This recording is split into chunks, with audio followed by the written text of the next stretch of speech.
आपका स्वागत है। कौन सी एयरलाइन की बिजनेस क्लास सीट सबसे अच्छी है और कौन सी अच्छी नहीं है?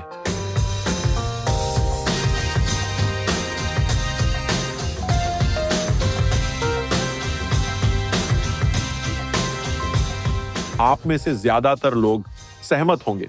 आप जानते हैं लंबी दूरी की उड़ान में सबसे महत्वपूर्ण चीज पैसेंजर के लिए सीट होती है। लेकिन आजकल इतनी प्रकार की बिजनेस क्लास सीटें हैं। वहां सूट्स हैं, वहां ले flats, angle flats, hurrying bones, जो चाहो वो है। मैंने इनमें से ज्यादातर सीटें आजमाई और ये मेरी व्यक्तिगत राय है कि सबसे बुरी बिजनेस क्लास सीटें शायद यही हैं। ये पूरी तरह से ठीक लगती है। जब ये सीधा होता है तो दो दो और दो बैठे होते हैं, लेकिन जब आप आराम से पूरी तरह फ्लैट कर लेते हैं तो ये दो अलग अलग लेवल्स बन जाते हैं। खिड़की के पास अपर लेवल पर है और आप देखें गलियारे के पास लोअर लेवल पे है। आप इन सीटों को Philippine airlines A330 high density configuration पर देख सकते हैं और रॉयल एयर मैरोक 787-8 में भी देख सकते हैं। समस्या यह है कि जब ये पूरी तरह से रिक्लाइंड होती है तो खिड़की के पास आप बहुत ऊंचे पोजीशन पर सो रहे होते हैं और अगर आप गलियारे की ओर सो रहे हैं तो आप बहुत नीचे सो रहे होते हैं। आप लगभग जमीन को छू रहे होते हैं। यह निश्चित रूप से सबसे अलग अजीब डिजाइनों में से एक है जो मुझे अब तक मिली है। ये कॉन्फ़िगरेशन निश्चित रूप से आपके पड़ोसी को बाहर निकलने के लिए एक समस्या पेश करती है। नीचे वाली सीट को देखें तो ये वास्तव में जमीन से काफी करीब है। मुझे ये ऊपर वाली सीट ज्यादा पसंद आई। जब मैं इस पोजीशन में होता हूं तो मैं वाकई मेरे नीचे के व्यक्ति को नहीं देख पाता। लंबी दूरी की फ्लाइट पर कोई भी बीच में फंसना पसंद नहीं करता है।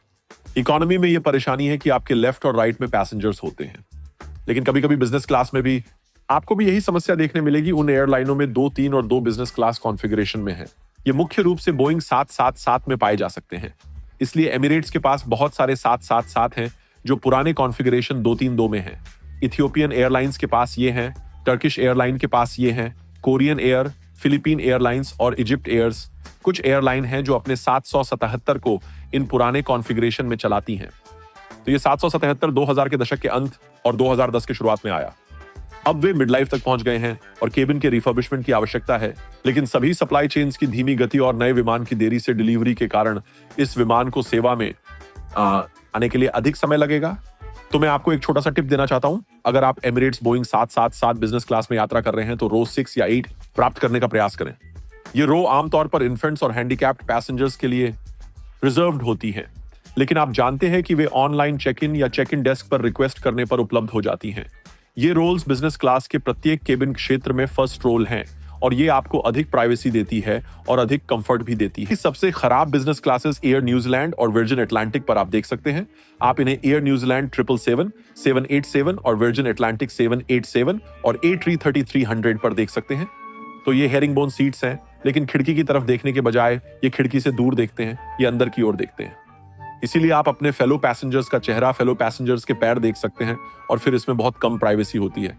प्राइवेसी के मामले में ये भी इंटरेस्टिंग है। जब मैं पूरी तरह से फ्लैट होता हूं तो मैं छत तक ऊपर तक देख सकता हूं और मुझे कोई नहीं दिखता। इस शहर के साथ मेरी एकमात्र समस्या यह है कि वे केवल फ्लैप या अपराइट पोजीशन स्थिति में जा सकते हैं। तो मैं आपको एक तरकीब बताना चाहता हूं। अगर आप एयर न्यूजीलैंड या वर्जिन 787 पर उड़ान भर रहे हैं, आप बस ए साइड को ही चुने, क्योंकि ये साइड पर आप वास्तव में दूसरों को नहीं देखते। बीच में एक दीवार की डिवाइडर है, लेकिन अगर आप बीच में बैठते हैं या राइट साइड बैठते हैं तो आप एक दूसरे के सामने होते हैं।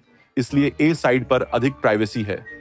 तो मुझे पता है कि इन सीटों पर कुछ कमियां और अजीबोगरीब चीजें हैं, लेकिन आपको याद रखना होगा कि वे अभी भी पूरी तरह से फ्लैट सीटें हैं। और मैंने एयर न्यूजीलैंड की लंबी उड़ान न्यूयॉर्क से ऑकलैंड के लिए ली और मुझे याद है कि मैं इन सीटों पर बहुत अच्छी तरह से बैठा था, क्योंकि आपके पैरों के ऊपर कुछ नहीं होता। उन कॉफिन बॉक्स के विपरीत जिनमें आप एक फुटवेल या शू बॉक्स में जाते हैं जिसमें आप खुद को बांध लेते हैं, फिर इनमें आप नींद के दौरान अपने पैरों को स्वतंत्र रूप से हिला सकते हैं। बिजनेस क्लास सीटों का विकास एक लंबा सफर तय कर चुका है, लेकिन थाई एयरवेज 777-200 का कॉन्फ़िगरेशन सबसे खराब है। यह प्राचीन 222 के एंगल फ्लैट कॉन्फ़िगरेशन में है। ये एयरप्लेन्स थाई एयरवेज के बेड़े में सबसे पुराने विमानों में से एक हैं और इन्हें स्टैंड बाय विमान के रूप में उपयोग किया जाता है। इसलिए कभी कभी उन्हें लंबे उड़ानों के लिए बुलाया जाता है। मेरी यहां समस्या यह है कि यह ऊपर बहुत फ्लैट है, यहां पे फ्लैट नहीं है। ये कुछ मेरे पैर बस खड़े हैं, जैसे ये खड़े होने और सोने की पोजीशन के बीच की तरह है।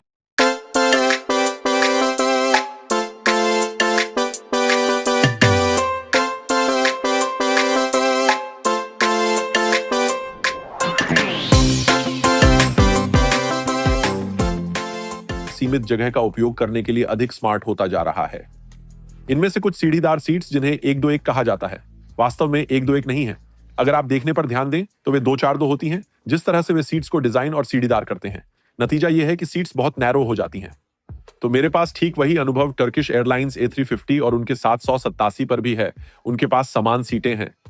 ये सीटें पूरी तरह से फ्लैट हैं और यहाँ बहुत प्राइवेट लगता है। हालांकि यहाँ फुटवेल बहुत टाइट और छोटे हैं क्योंकि यहाँ सीटें बहुत नैरो हैं। मैं कनाडा से टर्की के लंबी उड़ान में बिल्कुल भी नहीं सोया।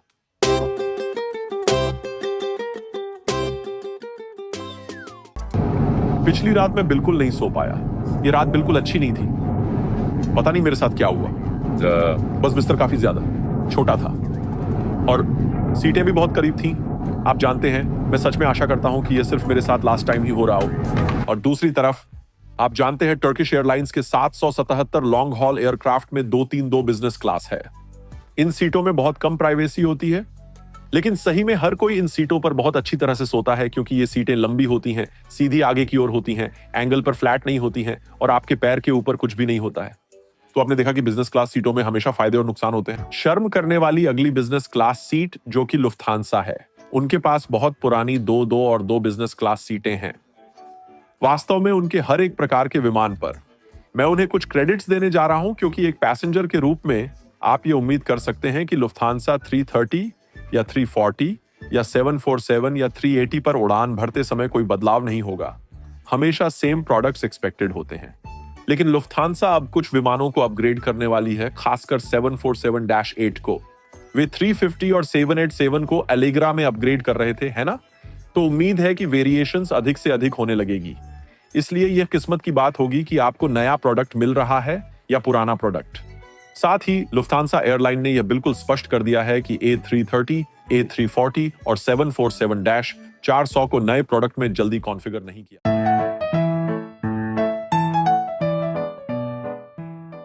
बेहतरीन बिजनेस क्लास सीट्स पर नजर डालते हैं। मुझे लगता है कि ज्यादातर लोग कतर एयरवेज क्यू स्वीट को याद रखेंगे। सभी ने इसकी तारीफ की क्योंकि इसमें पूरी प्राइवेसी है। यह 4 लोगों के लिए एक क्वाड स्वीट में भी बदल सकता है ताकि वे जगह शेयर कर सकें।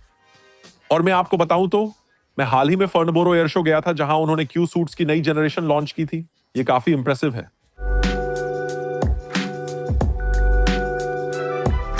मैं एक solo Q switch next generation के अंदर हूं। अंतर यहां है, आप टीवी बैरियर खोल सकते हैं और अधिक जगह बनाने के लिए टीवी को साइड में धकेल दिया गया। मैं अब अपने एक फ्रेंड और कॉलीग्स के साथ हूं, साथ में डिनर और काम करने के लिए। आपके जूतों के लिए एक परफेक्ट लोकेशन है जो कि अब यहाँ लाइटिंग के साथ है। वहां नीचे और नीचे हमारे लैपटॉप के लिए एक और कंपार्टमेंट है जो कि काफी सुरक्षित भी है। आप लैपटॉप फिट कर सकते हैं। लैपटॉप के लिए पर्याप्त जगह है। बिल्कुल है। हाँ। हमारे पास वायरलेस चार्जर है और नीचे एक और चार्जर है। USB-C केबल के बारे में क्या ख्याल है? वो वहाँ है। क्या आपके पास भी USB-C है? आपके पास काफी जगह है। इस सेफ्टी ड्रॉवर से शुरुआत करें जो आपके पास पैनल पर अतिरिक्त है, तो पैनल पर पिन नंबर डालें। आप वास्तव में इसे लॉक करने के लिए अपना खुद का पिन सेट कर सकते हैं एक्स्ट्रा सेफ्टी के लिए। ये नील है। तो क्यू सूट पे कुछ चेतावनियां हैं। नेक्स्ट जनरेशन जब तक तैयार नहीं होगी, जब तक 777X डिलीवर नहीं हो जाता, जो हमें नहीं पता कब होगा। और अगर आप पुराने 787, A330 या 350, 900 या कुछ 777 पर उड़ान भर रहे हैं तो उनमें क्यू स्वीट बिल्कुल नहीं है। तो जापान की एक एयरलाइन ने कुछ बेहतरीन बिजनेस क्लास सीटें पेश की हैं। ANA सबसे चौड़ी बिजनेस क्लास सीट्स में से एक को द रूम कहा जाता है। हालांकि यह जगह बचाने के लिए ऊपर और पीछे की ओर फेड हो जाता है, लेकिन फिर भी यह इतना चौड़ा है कि अन्य सभी बिजनेस क्लास नैरो लगते हैं।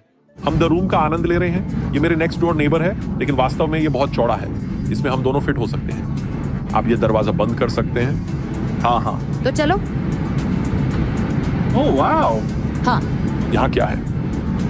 यार हम इसे बंद कर सकते हैं। बहुत अच्छा। ओह, अब मैं समझा इसे रूम क्यों कहते हैं।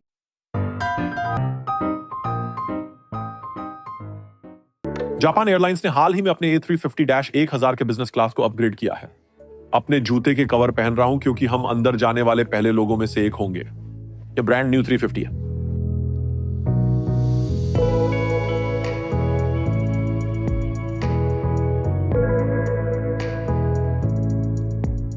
आप देखें तो दूसरा दरवाजा खोलने पर 2 बड़े बिजनेस क्लास केबिन्स हैं और एक डोर 1 और डोर 2 के बीच आगे के हिस्से में है 54 पूरी तरह से बंद स्वीट्स। उनमें से हर एक स्क्वायर बॉक्स जैसा दिखता है। ये बहुत बड़ा है।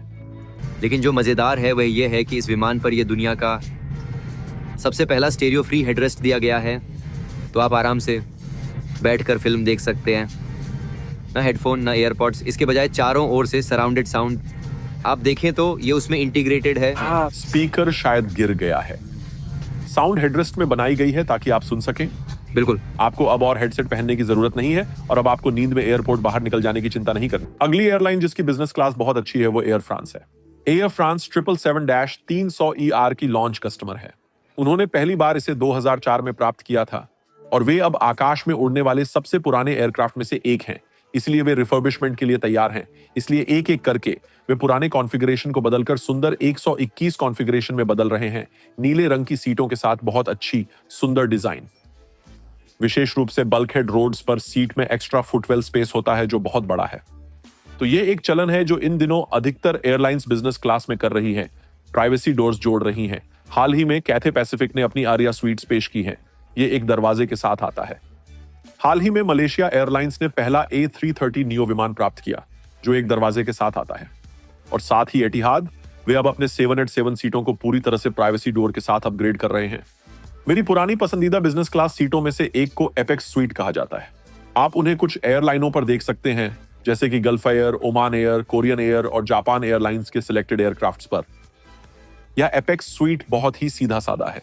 ये दो सीटों वाला एक सीधा साधा बिजनेस क्लास सीट है जिसमें सभी गलियारों तक पहुंच है। इस सीट की एक कमी यह है कि हर सीट आपको एक जैसा अनुभव नहीं देती। अगर आप विंडो सीट पर बैठें तो आपको चारों ओर दीवारों से घिरे होने के कारण अधिक प्राइवेसी महसूस होती है और आपके पास बाहर देखने के लिए लगभग 4 विंडोज होती हैं। लेकिन इस सीट की समस्या यह है कि यह बहुत जगह लेती है और एपेक्स 6 की लागत भी अधिक है, इसलिए यह कई एयरलाइन मैनेजमेंट के फेवर में नहीं है। तो आपने देखा होगा, अब तक लगभग सभी एयरलाइंस को देख लिया है सिवाय एक बहुत ही प्रसिद्ध और लोकप्रिय एयरलाइन सिंगापुर एयरलाइंस को। सिंगापुर एयरलाइंस के बिजनेस क्लास का क्या कहना?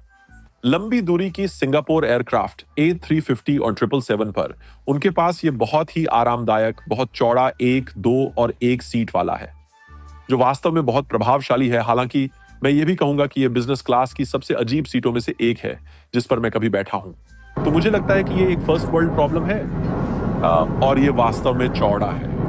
और हालांकि ये पूरी तरह से फ्लैट नहीं होता। पूरी तरह से फ्लैट होने के लिए आपको सीट को नीचे की ओर मोड़ना होगा। अभी मैं बस बैठा हूं लेकिन थका हुआ हूं। मुझे अपनी सीट से उठकर बिस्तर को मोड़ना है ताकि मैं एक पूरी तरह से फ्लैट पोजीशन में लेट सकूं। ठीक है, यहां मेरी दूसरी वर्चुअल समस्या है। जब बिस्तर पलट जाता है तो हम फ्लैट हो जाते हैं। लेकिन आप देखिए, मेरे पैर सीधे नहीं हो सके। अधिक जगह पाने के लिए मुझे ऐसे ही टेढ़ा लेटना होगा।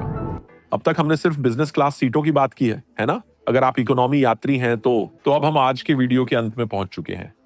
कमेंट्स में मुझे बताएं कि आप मेरी कुछ बिजनेस क्लास की पसंदों से सहमत हैं या असहमत हैं। मुझे आपके कुछ सबसे अच्छे और सबसे खराब बिजनेस क्लास सीट के अनुभव को सुनना अच्छा लगेगा। तो अगले सप्ताह मिलते हैं।